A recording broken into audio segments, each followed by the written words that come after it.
ನಮಸ್ಕಾರ. ಪದವಿ ಪೂರ್ವ ಶಿಕ್ಷಣ ಇಲಾಖೆ ಚಾಮರಾಜನಗರದ ವತಿಯಿಂದ ಆನ್ಲೈನ್ ಭೌತಶಾಸ್ತ್ರ ಉಪನ್ಯಾಸ ಕಾರ್ಯಕ್ರಮಕ್ಕೆ ಎಲ್ಲರಿಗೂ ಸ್ವಾಗತ.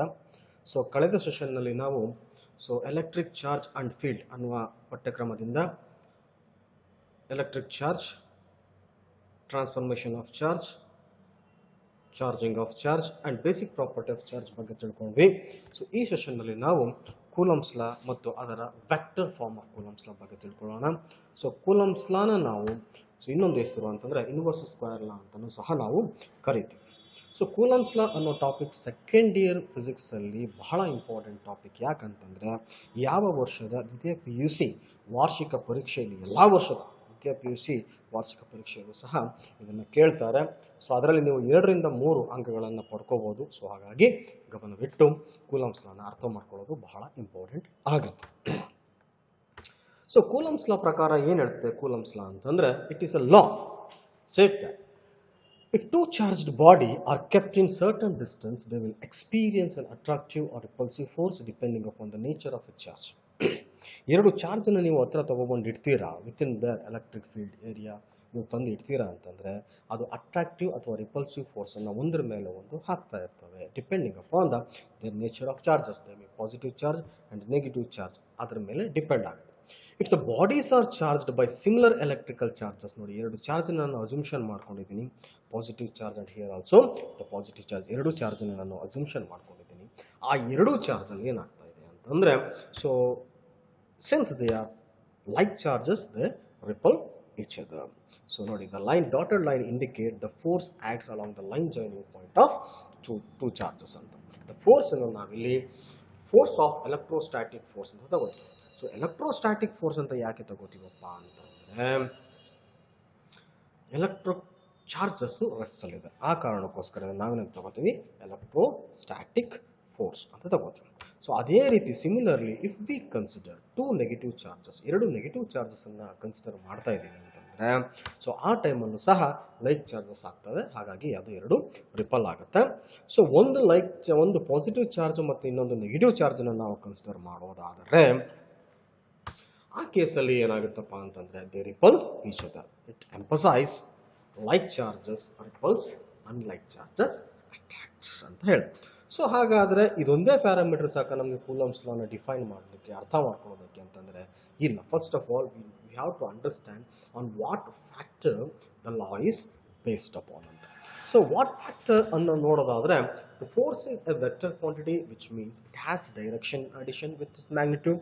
This you all know, you are studying from first year, that a vector quantity which has got both magnitude and direction. Unlike charge, charge is a scalar quantity, but charge ಅನ್ನು represent ಮಾಡೋದಂಗೆ ನೀವು force ಅನ್ನು represent ಮಾಡಕ್ಕಾಗಲ್ಲ, because force is a vector quantity. You have to specify the magnitude of a force in Newton, and you have to show that the force is acted from which point to which point, from A to B or Q1 to Q2, or which direction it has acted. Okay, here the force act along the straight line joining the center of a two body. In case of electrostatic, what happens? In case of charges, the force ಯಾವಾಗಲೂ ಆ line joining centre of body ಇದೆಯಲ್ಲ ಅಲ್ಲಿಂದನೇ act ಆಗ್ತಾ ಇರುತ್ತೆ ಒಂದರಿಂದ ಇನ್ನೊಂದಕ್ಕೆ. ಈ ನಿಟ್ಟಿನಲ್ಲಿ ನಾವೇನ್ ಮಾಡೋಣ, let us consider two charges Q1 and Q2. If you increase charge Q1 keeping Q2 unchanged, the force is obviously increased. ನೋಡಿ, ಇಲ್ಲಿ ಎರಡು ಚಾರ್ಜ್ ಬಾಡೀಸ್ ಅಥವಾ ಚಾರ್ಜ್ ಆಬ್ಜೆಕ್ಟ್ ತಗೊಂಡಿದ್ದೀವಿ, ಅಥವಾ ಚಾರ್ಜ್ ಆಗಿರತಕ್ಕಂಥ ಮೀಡಿಯಂ ತಗೊಂಡಿದ್ದೀವಿ. ಅದರಲ್ಲಿ ಏನು ಮಾಡಿದ್ವಿ, Q1 ಲಾರ್ಜ್ ಇದೆ, it is highly charge, and Q2 is less charge, ಅಥವಾ quantity of the charges less ಅಂತ ತಗೊಂಡ್ರೆ, ಈ ಟೈಮಲ್ಲಿ ಏನಾಗುತ್ತೆ, the force between two charges is increased, ಜಾಸ್ತಿ ಇರುತ್ತೆ. ಅದೇ ರೀತಿ Q2 ನ ಸೇಮ್ ಇಟ್ಕೊಂಡು Q1 ಅನ್ನ ಡಿಕ್ರೀಸ್ ಮಾಡಿದ್ರೆ, if we decrease Q1 keeping Q2 unchanged, the force is obviously decrease ಹಾಗೆ ಆಗುತ್ತೆ. ನೋಡಿ, Q2 ಸೇಮ್ ಇದೆ, Q1 ಅನ್ನ ಡಿಕ್ರೀಸ್ ಮಾಡಿದೀವಿ, ಅವಾಗ ಏನಾಯ್ತು, ನಮಗೆ ಫೋರ್ಸ್ ಆಬ್ವಿಯಸ್ಲಿ ಡಿಕ್ರೀಸ್ ಆಯಿತು. This is a similar case. In case Q2 is increased keeping Q1 unchanged, then also the force obviously increases. Keeping Q1 unchanged, if we decrease the Q2, then also obviously the force will decreases. That means, according to Coulomb's law, the force F, Coulomb's law, the force F between them is directly proportional to either Q1 or Q2. ಎರಡು charge ಇದೆ, Q1 and Q2.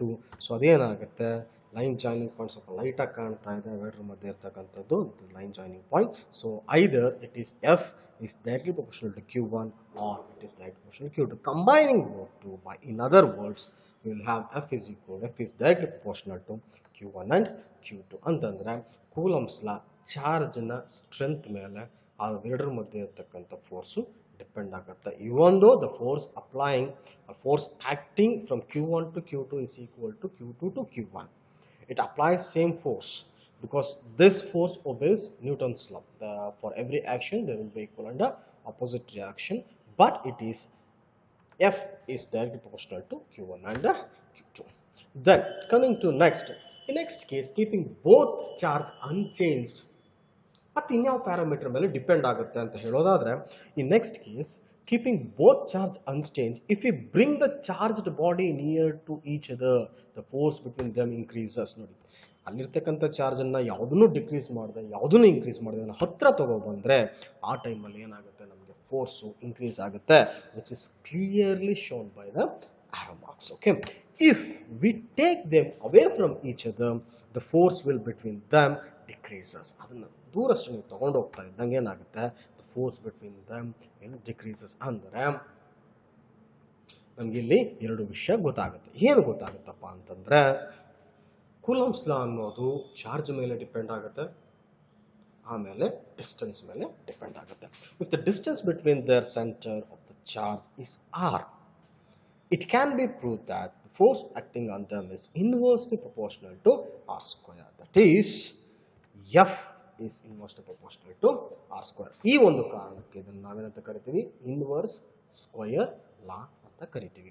So combining all the things, ಏನು, the force depends on the charge and the force depends on the distance. ಅವೆರಡನ್ನು ನಾವು combine ಮಾಡೋದಾದ್ರೆ, thus considering two static charges Q1 and Q2 in vacuum or air separated with the distance r, according to Coulomb's quantitative statement of force between two charges can be defined as the magnitude of electrostatic force between 2 point charges is directly proportional to the product of the magnitude of the charges and inversely proportional to the square of the distance between them.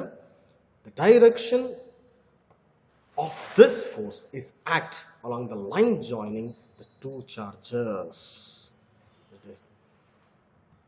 I repeat once again, magnitude of the electrostatic force between 2 point charges is directly proportional to the product of the magnitude of the charges and inversely proportional to the square of the distance between them.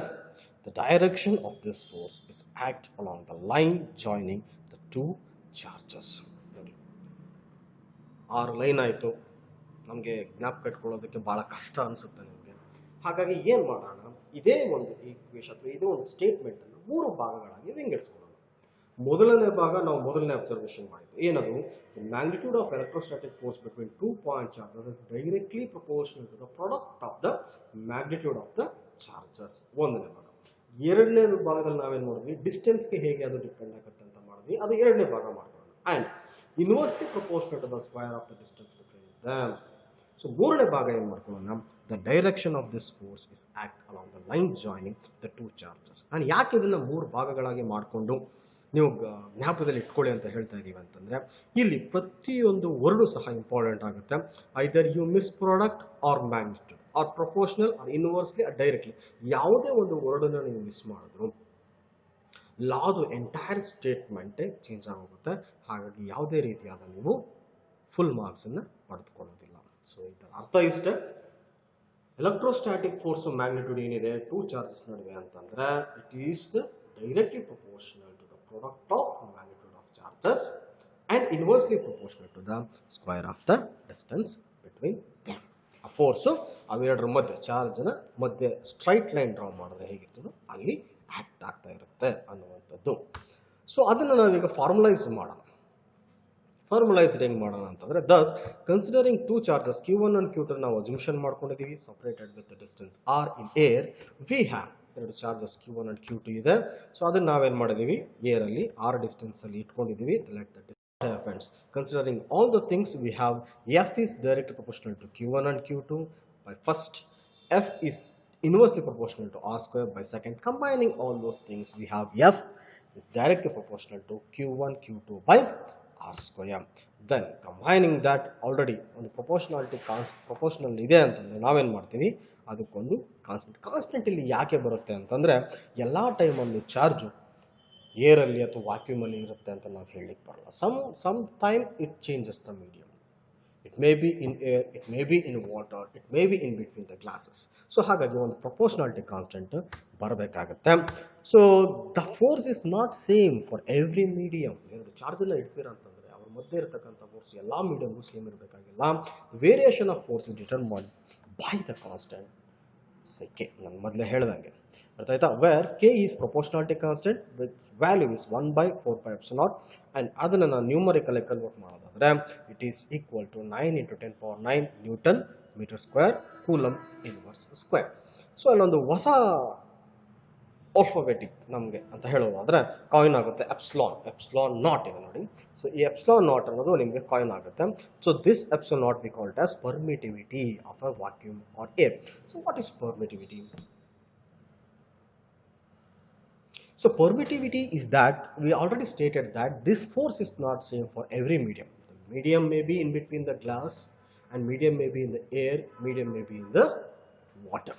This permittivity, the sense the air should permit the force between Q1 and Q2. That measure we call it as a permittivity of a vacuum and air, and its value is 8.85 × 10⁻12 Coulomb square Newton inverse meter inverse square. So finally we have got a scalar form of Coulomb's law, that is F is equal to 1/4πε0 Q1 Q2 by r square. So in final examination this will be asked. State and explain Coulomb's law. You have to write that statement and you have to write this derivation for 3 marks. Okay, going ahead. Coulomb's law in vector form.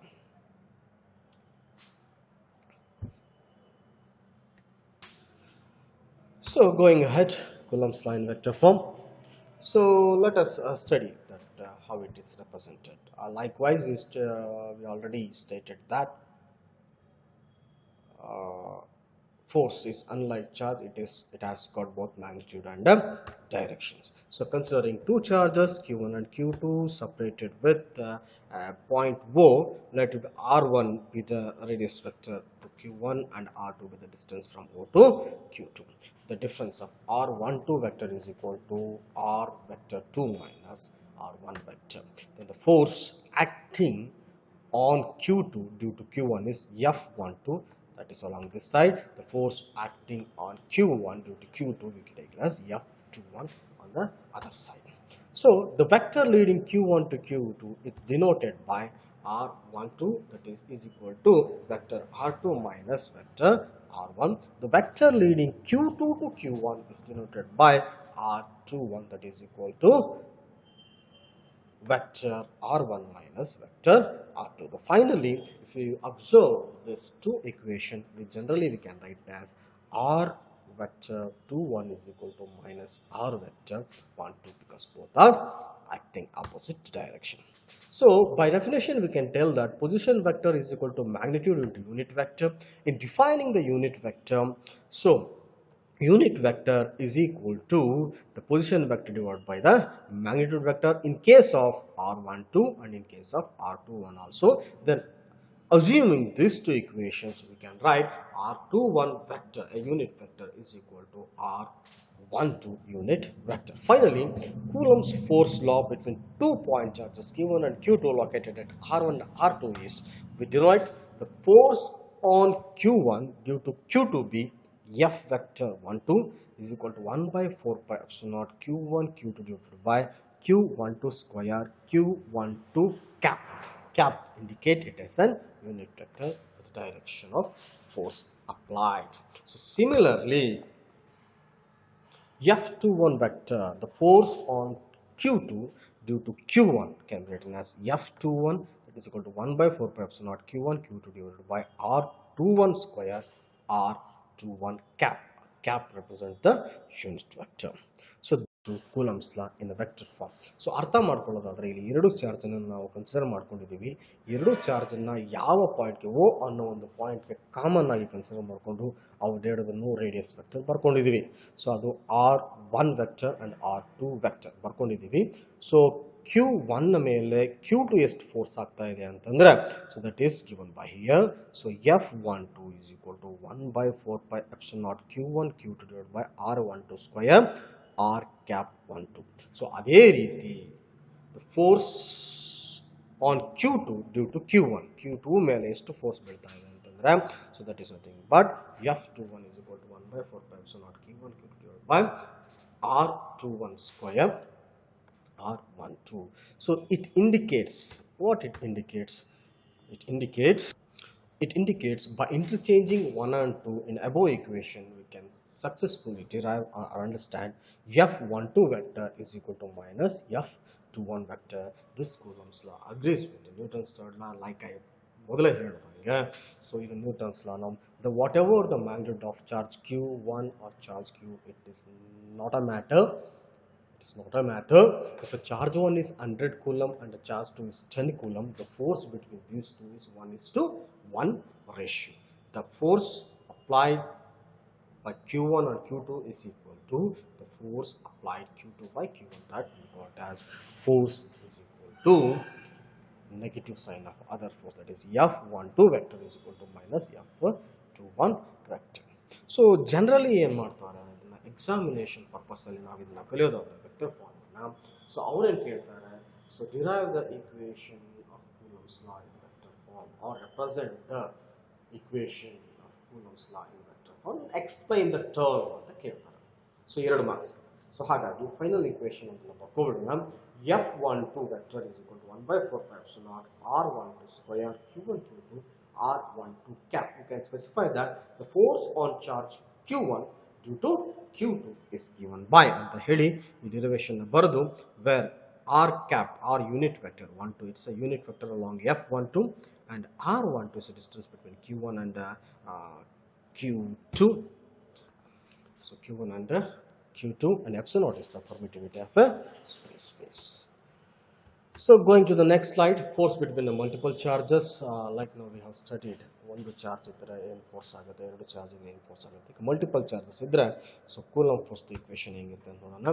In case of multiple charges, experimentally it was verified that what it is verified. So the force on any charges due to a number of other charges is the vector sum of all the forces on the charges due to the other charges taken one at a time. The individual force are unaffected due to the presence of other charges. ಒಂದು charge ಮೇಲೆ 3-4 charge force ಬೀಳ್ತಾ ಇದೆ ಅಂತಂದ್ರೆ ಅಷ್ಟು ಚಾರ್ಜ್ನ vector some ಅನ್ನು ನಾವು consider ಮಾಡಬೇಕಾಗುತ್ತೆ. ಆದರೆ ಅದನ್ನು ಒಂದು ಟೈಮ್ ಮಾತ್ರ ಕನ್ಸಿಡರ್ ಮಾಡಬೇಕು. q1 ಮೇಲೆ q2 ಚಾರ್ಜಸ್ ಫೋರ್ಸ್ ಬೀಳ್ತಾ ಇದೆ, q3 ಚಾರ್ಜಸ್ ಫೋರ್ಸ್ ಬೀಳ್ತಾ ಇದೆ. ಫಸ್ಟ್ ನಾವೇನು ಮಾಡಬೇಕು, q2 q3 ಚಾರ್ಜ್ ರಿಸಲ್ಟೆಂಟ್ ಕಂಡುಹಿಡ್ಕೋಬೇಕು. ಒನ್ ಟೈಮ್ ಮುಗಿತು. ನೆಕ್ಸ್ಟ್ q2 ಚಾರ್ಜನ್ನು ನೀವು ಕನ್ಸಿಡರ್ ಮಾಡಂಗಿಲ್ಲ. ನೆಕ್ಸ್ಟ್ q3 ಮತ್ತು q4 ಚಾರ್ಜಸ್ ರಿಸಲ್ಟೆಂಟ್ ಫೋರ್ಸ್ ಅನ್ನು ನೀವು ಕನ್ಸಿಡರ್ ಮಾಡಬೇಕಾಗುತ್ತೆ. ಹಾಗೆ ಮಾಡೋದ್ರಿಂದ the individual force is unaffected due to the presence of others. ಬೇರೆ ಚಾರ್ಜ್ದು ಯಾವುದೇ ಪ್ರೆಸೆನ್ಸ್ ಅಫೆಕ್ಟ್ ಆಗಲ್ಲ. ಸೊ ಈ ಸ್ಟೇಟ್ಮೆಂಟ್ ಅನ್ನು, ಈ ಪ್ರಿನ್ಸಿಪಲ್ ಅನ್ನು ನಾವು ಪ್ರಿನ್ಸಿಪಲ್ ಆಫ್ ಸೂಪರ್ಪೊಸಿಷನ್ ಅಂತಲೂ ಕರಿತೀವಿ. ಇದರ್ 1 ಮಾರ್ಕ್ಸ್ಗೆ ಬೇಕಾದ್ರೆ ಇದನ್ನ ಕೇಳಬಹುದು. So state principle of superposition in case of a charge ಅಂತ, ರೈಟ್. ಅದನ್ನ ಕನ್ಸಿಡರ್ ಮಾಡ್ಕೊಳ್ಳೋದಾದ್ರೆ ಅದೇ ರೀತಿ ನಾವೇನ್ ಮಾಡೋಣ, ಈಗ consider a system of 3 charges, 3 charges system ಅನ್ನು ಕನ್ಸಿಡರ್ ಮಾಡ್ತಿದ್ದೀನಿ. q1 q2 and q3 ನ ಕನ್ಸಿಡರ್ ಮಾಡಿ, the force on a charge in a vector addition of forces due to each one of these charges, that is, so ಇಲ್ಲಿ ನಾನೇನು ಮಾಡ್ತಾ ಇದ್ದೀನಿ, so 3 charge ಅನ್ನ assumption ಮಾಡ್ಕೊತಾ ಇದ್ದೀನಿ, q1 q2 q3. so in relation with that, I assume another point O, certain distance with q1 it will be r1 vector, q2 will be r2 vector, and q3 will be r3 vector. The assumption ಮಾಡ್ಕೊತಾ ಇದ್ದೀನಿ. ಮಾಡ್ಕೊಂಡು ಏನು ಮಾಡ್ತಾ ಇದ್ದೀನಿ, so we have draw the lines of force here. So F13 is a force acting from q3 to q1. and F21 is a force acting from Q2 to Q1. So there is we have radius vector R12 and R21 with the unit vector R cap 12. Next, what happens? The both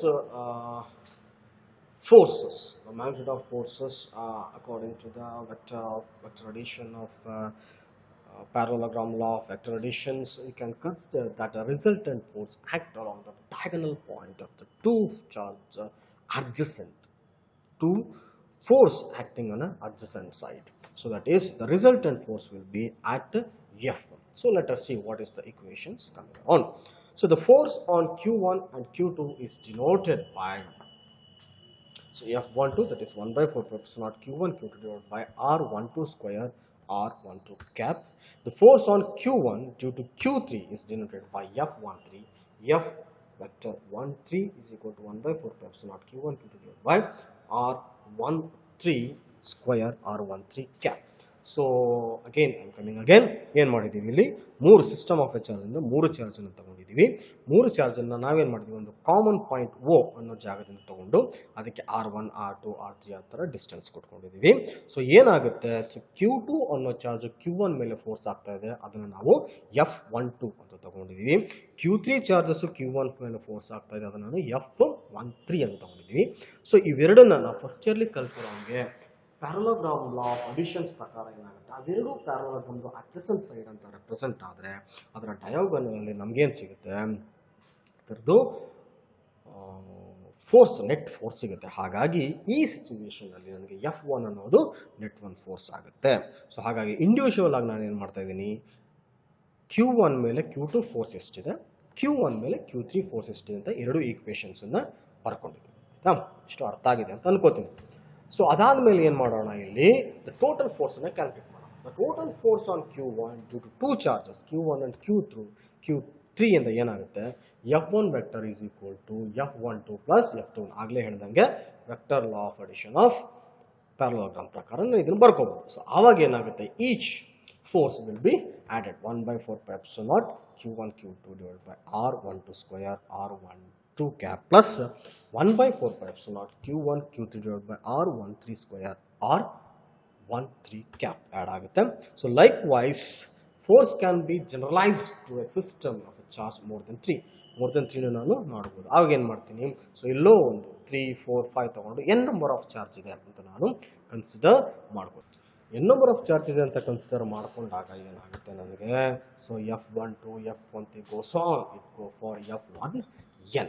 so ಆ ನಿಟ್ಟಿನಲ್ಲಿ ಎಲ್ಲನೂ ನಾನು according to superposition law of additions ಪ್ರಕಾರ ನಾನು add ಮಾಡ್ತಾ ಹೋದರೆ F1 is equal to F12 vector plus F13 vector plus goes on up to F1n vector. So accumulating all the things 1 by 4 pi epsilon naught common ಆಗಿ ಉಳಿಯುತ್ತೆ. So in bracket ಅಲ್ಲಿ so Q1 Q2 by R12 square R12 cap plus Q1 Q3 by R13 square R13 cap plus it goes on and plus Q1 Qn divided by R1n square R1n cap.